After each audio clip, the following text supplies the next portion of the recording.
Hello tout le monde, j'espère que vous allez bien. On se retrouve aujourd'hui dans une nouvelle vidéo. J'étais en train de monter une vidéo et en fait je me suis rendu compte que j'étais absolument pas claire dans les propos que j'avais. Donc du coup je décide de refaire cette vidéo en espérant que celle-ci soit beaucoup plus claire. Déjà on comprend la moitié de ce que je dis, donc c'est pas fameux. Et je décide donc de refaire cette vidéo en espérant être plus claire dans mes propos et que je ne divague pas, début de phrase, enfin je sais pas comment expliquer mais j'étais absolument pas claire, bref. Donc dans la vidéo que je montais et où je me suis rendu compte qu'en fait j'étais pas du tout claire, je disais que dans le monde du travail, et j'ai l'impression particulièrement en boulangerie, pâtisserie, confiserie, les patrons sont des faux culs. En tout cas sur Genève, la plupart des patrons sont des... J'ai l'impression que la plupart des patrons en boulangerie, pâtisserie, confiserie sur Genève sont des faux culs entre eux. Je dirais pas tous mais...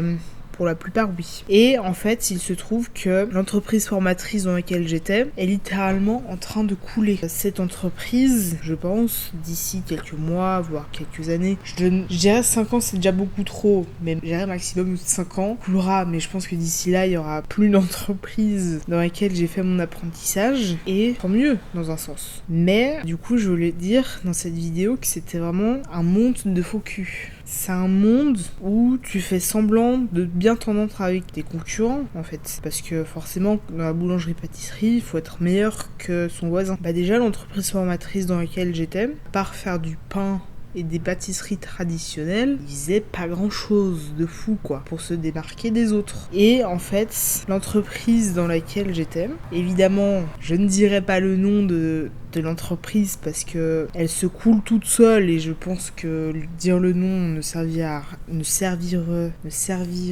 à rien. Mais dans tous les cas, cette entreprise se tire des balles toute seule. Faut savoir que en boulangerie-pâtisserie, en tout cas, je pense comme dans la plupart des apprentissages, déjà on a une journée d'école par semaine et on est avec d'autres apprentis qui viennent d'autres entreprises. Et forcément, les boulangeries, potentiellement nos futurs employeurs, se grillent tout seuls. Dans le sens où, vu qu'on se voit une fois par semaine, forcément, on parle de ce qui va, de ce qui va pas, enfin surtout de ce qui va pas dans les entreprises dans lesquelles on est. Et forcément, je dirais entre guillemets, les plus grosses entreprises de Genève se font une très mauvaise image pour les futurs boulangers, pâtissiers, confiseurs qu'on est finalement, parce que ça peut être des futurs employeurs pour nous, les autres boulangeries, sauf qu'ils se font tellement une mauvaise image par rapport aux apprentis qu'ils ont dans leurs entreprises et qui sont dans notre classe, parce que du coup pendant 3 ans on partage la même classe avec les autres apprentis des autres entreprises, et donc forcément on communique un peu entre nous, on dit ce qui va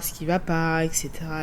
Et je peux vous dire qu'il y a beaucoup d'entreprises formatrices sur Genève qui se sont fait mais tellement une mauvaise répute entre nous que personne, je pense, va aller dans les entreprises formatrices parce que c'est là où il y a les apprentis, alors que je sais qu'il y a des entreprises qui cherchent des boulangers, pâtissiers ou confiseurs, hein. Mais l'image qu'ils ont, forcément, c'est à leur désavantage, parce que forcément quand tu as des apprentis qui sont dans la même classe que des apprentis qui sont dans une autre boîte, forcément, comme je disais, on parle entre nous, donc on dit ce qui va pas. Et donc du coup, ils se font une très très mauvaise image. Et ça, ils s'en rendent pas compte. Pour parler de mon entreprise, enfin l'entreprise formatrice dans laquelle j'étais, c'était un peu Koh-Lanta dès le début. Et ça s'est transformé un peu entre Koh-Lanta et Titanic. Et là, on est sur un penchant plus Titanic que Koh-Lanta. Mais du coup, c'était vraiment assez space en fait, en vrai, d'être entre les deux, entre Koh-Lanta et Titanic. Donc quand j'ai commencé, c'était genre Koh-Lanta dès le début, c'est-à-dire qu'un mois et demi après avoir commencé mon apprentissage dans le domaine, il y a une des apprenties de deuxième année, parce qu'on était 4, il y en avait 2 en deuxième année quand j'ai commencé, et on était 2 en première. Il y a une des apprenties de deuxième année qui s'est fait virer pour vol, parce qu'elle volait de l'argent dans le porte-monnaie d'une de mes collègues. Donc première apprentie qui se fait virer. Pendant quelques mois, je dirais de mi-octobre, début novembre à septembre 2021, on est 3 apprentis. En septembre 2021, il y a une nouvelle apprentie qui arrive, donc on est à de nouveau 4. Enfin, on est de nouveau 4 apprentis. Et je dirais mi-novembre 2021 ou fin novembre 2021, l'apprenti qui était en 3e année à ce moment-là se fait virer pour absentéisme et non présentation de documents genre style certificat médical, se fait virer. Et en fait, il a trop tiré sur cette corde-là d'absentéisme absentéisme. Et en fait, du coup, il s'est fait virer quand il est revenu parce que il a été absent pendant une semaine et quand il est revenu au taf après une semaine d'absence, il a pas amené le certificat médical qu'il devait. Donc il s'est fait virer. Et du coup, on n'était plus que 3 et peut-être genre 3 semaines, un mois après que cet apprenti de 3e année se soit fait virer, il y a l'apprenti de première année qui se met en arrêt maladie et qui pendant cette semaine a envoyé un message, je sais pas si c'était un SMS ou un mail, mais elle envoie un message à mon patron, enfin au patron qu'on avait, pour dire qu'elle arrêtait son apprentissage parce que ça lui plaisait plus. Du coup on était plus que 2. Décembre 2022, genre vraiment en un mois on est passé de 4 apprentis à 2 apprentis. Donc les deux on était en 2e année à ce moment-là et du coup le temps passe, on arrive mi-mai à peu près, mi-mai 2022, je crois que j'ai dit décembre 2022, non c'était décembre 2021, sachez que c'était en 2021 quand l'apprenti de 3e année s'est fait virer et que l'apprenti de première a arrêté, c'était en 2021, fin d'année 2021. Bref, on passe du coup Noël etc.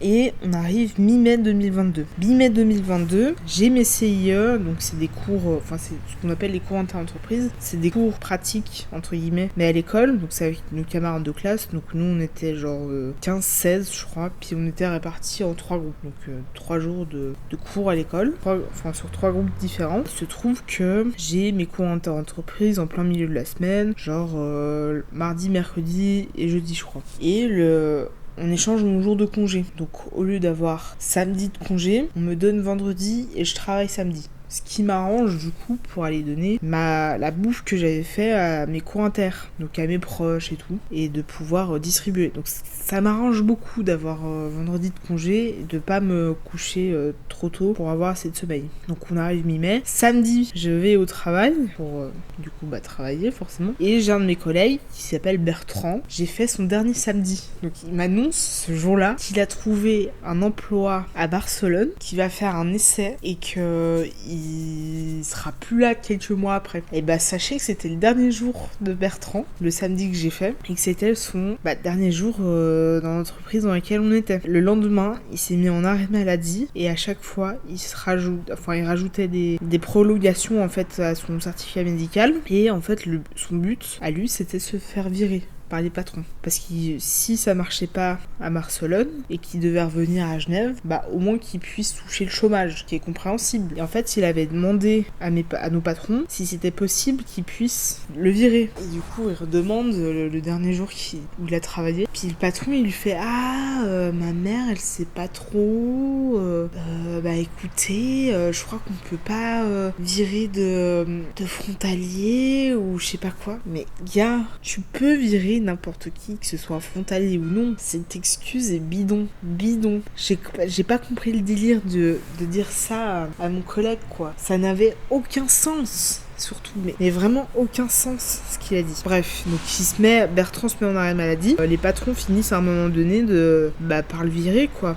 Parce que pour je ne sais quelle raison, je sais plus les raisons exactes, mais il le vire. Ça se passe, et au mois de septembre, on a une nouvelle apprentie. Donc, avec l'autre apprenti qui était qui a commencé en même temps que moi, on passe en 3e année, et on a une apprentie de première. Qui est là. Peut-être genre 2-3 semaines après, donc elle arrive, je crois que ça se passe pas très très bien pour elle, mais bon, elle commence son apprentissage, et peut-être vraiment 2-3 semaines après le début de son apprentissage, j'ai un de mes collègues qui se met en arrêt maladie, mais parce que lui s'est niqué le doigt en le mettant sous une machine. Donc forcément, arrêt maladie pendant 3 mois, et à peu près au même moment, j'ai une autre collègue qui envoie sa démission pour fin novembre. Deuxième employé qui quitte le navire, évidemment, et c'est aussi à peu près à ce moment-là où on a une nouvelle boulangère. Sauf que nous, ça faisait genre peut-être 2-3 mois qu'ils nous disaient oui, elle va arriver, normalement à cette date-là elle arrive, toujours personne.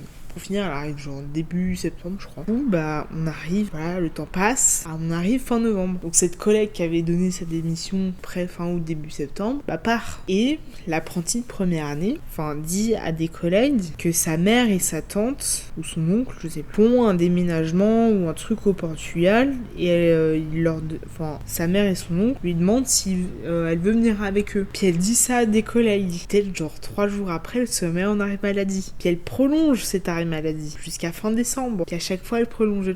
Mais meuf, tu peux pas dire à des collègues que ta mère et ton oncle te proposent de venir au Portugal et que tout tout de suite derrière, tu te mets en arrêt maladie. Ça n'a aucun sens. Donc du coup, elle se fait virer, et du coup, en fait, on la revoit plus du tout depuis on l'a jamais revue depuis fin novembre 2022, et du coup, ça fait une personne de moins encore. Ensuite, mon collègue qui était en arrêt maladie, Craig, revient fin décembre, envoie sa démission fin décembre. Et il donne sa démission pour fin mars 2023. Mais c'est pas possible, là c'est l'hécatombe. Entre les apprentis et les employés, plus grand monde, hein, qu'on se dise. Donc là, il cherche quand même un poste à promouvoir pour le poste de traiteur et potentiellement celui de pâtissier. Pour la place en pâtisserie, ils n'ont engagé quasiment personne. Donc ils trouvent quelqu'un pour le traiteur, et pour remplacer un Greg qui était à 100% au traiteur, ils prennent un gars à 80%. Donc au lieu de travailler 5 jours par semaine, il vient 4 jours par semaine, mais vu la quantité de travail, certes, qui à des périodes peuvent être moindres, mais qui demandent quand même à être présent assez régulièrement, donc 5 jours par semaine. Non, lui il vient 4 jours par semaine parce qu'ils n'ont pas envie de le payer plus, ce qui n'a aucune logique, qu'on se le dise. Hein. Et donc, il fait déjà pas très bien son travail. Nous, avec l'autre apprenti de 3e année, on essaie de lui montrer vaguement comment il faut faire, sauf qu'on n'est pas tout le temps au traiteur pour lui montrer, etc. On est aussi en fait en boulangerie, entre la boulangerie et la pâtisserie, donc en fait on peut pas vraiment surveiller ce qu'il fait. Et il le fait pas correctement son travail. Logique, parce qu'il peut pas remplacer un gars qui était à 100% en faisant son travail à 80%, ça n'a aucun sens. Mais bon, du coup, les patrons pètent un câble et tout. Et arrive fin novembre, donc Greg n'est plus là. Avec l'autre apprenti, on passe nos examens, etc. jusqu'à ce qu'on finisse notre apprentissage et notre contrat. Et bah, on est un peu les vainqueurs des apprentis, en tout cas. Parce que sur les 6, il y en a 4 qui se sont fait tège.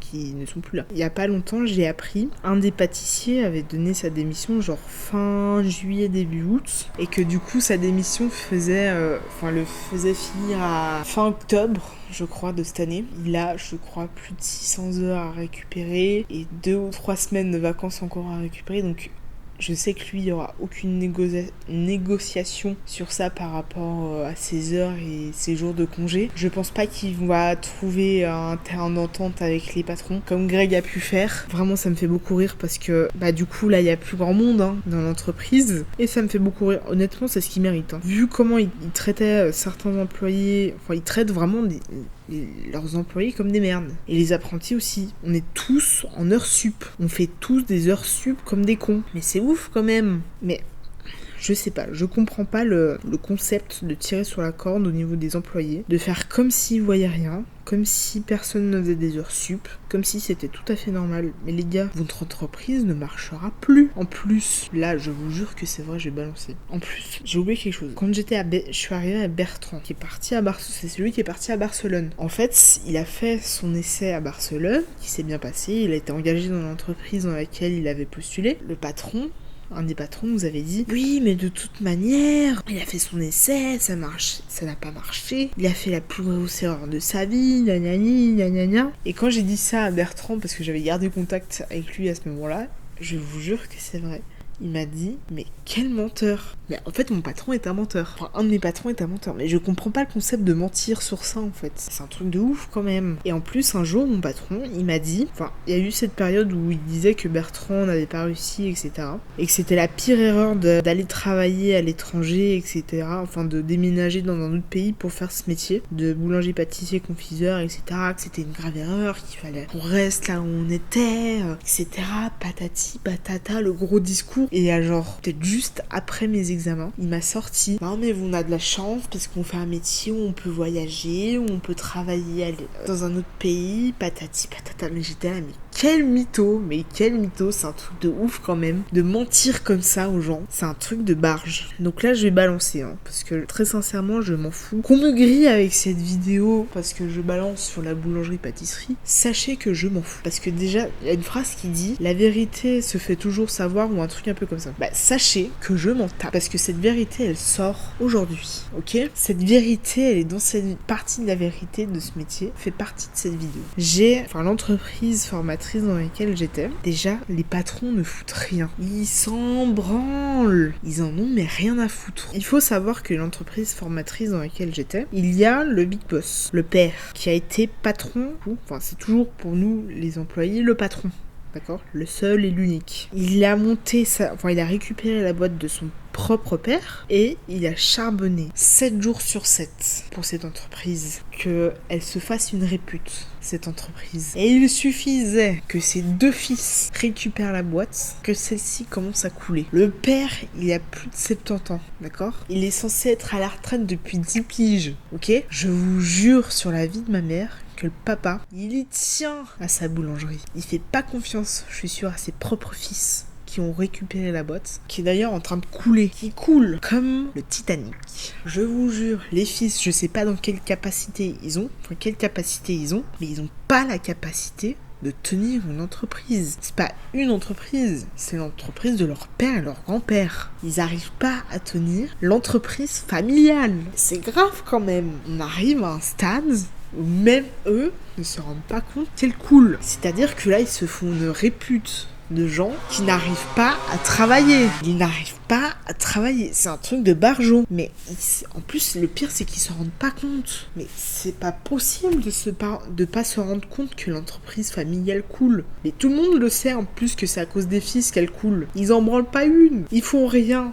Rien du tout. Ils ont même pas la capacité de travailler correctement. Et sachez que ces gens, quand l'entreprise familiale n'existera plus, ils seront dans l'incapacité de travailler dans des entreprises en tant qu'employés de boulangerie-pâtisserie. Mais c'est un truc de barge. Moi, je suis désolée, mais moi, ça me choque. Je comprends même pas comment ça peut ne pas les choquer. Pas possible de pas voir ça. Bah, en fait, si. Il suffit juste d'être à la tête d'une entreprise qui coule et de même pas se rendre compte. C'est pas possible. Et je vous jure que c'est vrai. En plus, il n'y a pas des quantités énormes, hein, par rapport à d'autres entreprises de boulangerie, pâtisserie, confiserie. La quantité, pas très grande. Elle diminue de jour en jour, de semaine en semaine, de mois en mois.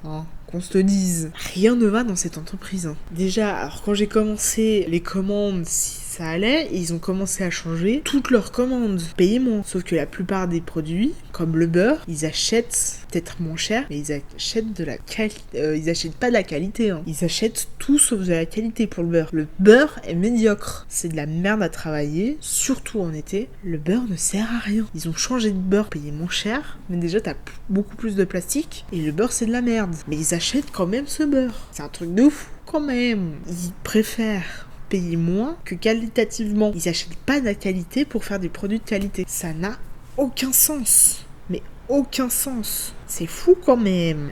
Un des fils fait des commandes. Donc de farine, pour tous les produits un peu basiques pour qu'on puisse faire nous les produits, donc genre les pains et toute la pâtisserie. Je vous jure que des fois il fait pas les commandes entre guillemets à temps. Et donc du coup on achète vraiment tout au compte-gouttes. Le père achetait tout compte-coûte. Et des fois, on s'est retrouvé à acheter de la farine. Genre 2-3 sacs de 25 kilos de farine parce que le gars avait mal fait sa commande ou qu'il avait fait sa commande un peu trop tard. Ça n'a aucun sens. Mais c'est n'importe quoi. Si j'ai une entreprise, si je suis à la tête de mon entreprise, déjà, j'essayerais d'avoir des produits qualitatifs pour pouvoir vendre des produits finaux qualitatifs. Bah là, c'était plus le cas. C'est-à-dire que les produits deviennent médiocres. Ils viennent de la merde. Les produits deviennent nullissimes. C'est un truc de barge. C'est pas possible de faire autant de M. C'est pas possible. C'est-à-dire que l'entreprise formatrice dans laquelle j'étais est devenue de la daube. Tout simplement. Elle crée de la daube. Avec tout le respect que j'ai pour mes collègues, cette entreprise ne vaut plus rien. Cette entreprise, elle coule quoi. Avec tout le respect que j'ai pour mes collègues, que j'apprécie énormément, sauf la nouvelle employée qui a été embauchée l'année dernière, tous mes collègues, je les apprécie énormément et j'ai beaucoup de respect pour eux. Mais l'entreprise dans laquelle nous étions n'est plus la même. C'est pas... ils vendent pas de la qualité, quoi. Ils vendent juste pour essayer de tenir l'entreprise à flot. Enfin, la tête en dehors de l'eau, quoi. Parce que l'entreprise dans laquelle on était, pour la plupart, ne marche plus. Tout simplement. C'est une page qui se tourne. Parce que l'entreprise, quand même, date de 1939. Donc du coup, c'est triste à dire, mais cette entreprise est en train de couler. Comme le Titanic d'ailleurs. Ça, c'est la meilleure image qu'on peut avoir. Vous voyez comment le Titanic coule ? L'entreprise formatrice dans laquelle j'étais fait exactement pareil. Elle est en train de couler. C'est triste, hein, mais c'est comme ça. Cette entreprise, c'est de la daube. Elle ne mérite que ce qu'elle a. J'appelle ça le karma, personnellement. Mais après, écoutez, quand vous faites de la daube, vous faites de la daube. C'est pas possible de faire autant de M pareil à l'heure actuelle. Et ça va être très très drôle parce qu'ils doivent... En plus, ils doivent des heures à tout le monde, hein, c'est un truc de ouf. Ils doivent des heures à quasiment tous les employés, sauf celle qui est arrivée l'année dernière, qui fait même pas, elle fait même pas ses 8 heures de taf. Elle fait même pas ses 8 heures de taf. C'est un truc de fou ça quand même. Et en plus on lui donne des jours de congé. Pas possible. Toi tu demandes un jour de congé, on te dit non. Je vous jure que c'est vrai. Moi j'ai une de mes collègues en pâtisserie, parce que là ils étaient que 2. Quand ils étaient 3 pâtissiers, ça pouvait aller. Mais là ils étaient que 2 pâtissiers. Donc forcément quand il y en a un qui est en vacances, bah il y en a l'autre qui va faire beaucoup plus de taf. J'ai une de mes collègues qui s'est retrouvée à faire 3 semaines de taf sans un jour de congé. Mais en plus ça n'a absolument pas choqué mes patrons. Et quand elle a demandé à récupérer ses jours, ils étaient là, oui mais bon, vous pouvez pas les prendre tout de suite, parce que là il y a beaucoup de gens qui sont en vacances, puis en plus là on vous donnera des jeudis. Mais elle veut pas des jeudis, elle veut des vendredis. Comme ça, elle a vendredi, samedi, dimanche. Comment vous voulez vous reposer en milieu de semaine quand vous avez un jour de congé?